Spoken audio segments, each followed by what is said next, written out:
নমস্কার, কিচিমিচি কিচেনে আপনাদের সবাইকে স্বাগত। আজ আমি শেয়ার করছি বাঙালির প্রিয় দুধ শুক্তোর রেসিপি। রেসিপিটি কেমন লাগলো অবশ্যই কমেন্ট বক্সে জানাতে ভুলবেন না। চলুন তাহলে শুরু করা যাক।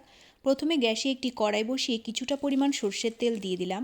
তেল গরম হয়ে গেলে একে একে কেটে রাখা সবজিগুলো দিয়ে দিলাম। প্রথমে কাঁচা কলা দিয়ে দিলাম, সামান্য লবণ দিয়ে নাড়াচাড়া করে বেগুন দিয়ে দিলাম।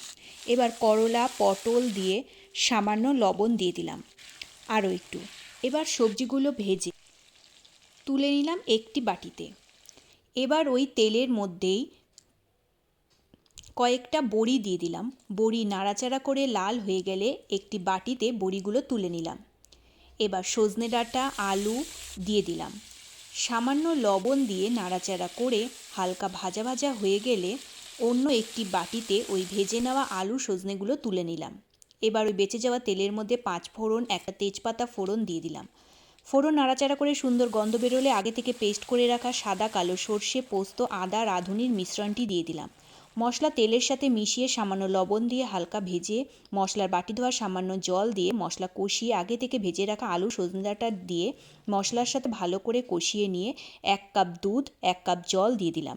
গ্রেভি ফুটে গেলে আলু সজনে ডাঁটা 70% সিদ্ধ হয়ে গেলে একে একে ভেজে রাখা বড়ি করলা কাঁচা কলা দিয়ে মিশিয়ে নিলাম।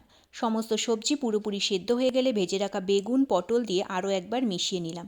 সামান্য ভাজা মশলা 1 চামচ চিনি দিয়ে 2 মিনিট ফুটিয়ে নামানোর আগে একটু বেশি পরিমাণ ঘি দিয়ে গ্যাস বন্ধ করে ঢাকা দিয়ে 5 মিনিট রেখে দিলাম। 5 মিনিট পর নাড়াচাড়া করে নামিয়ে নিন দুধ শুক্তো। ধন্যবাদ।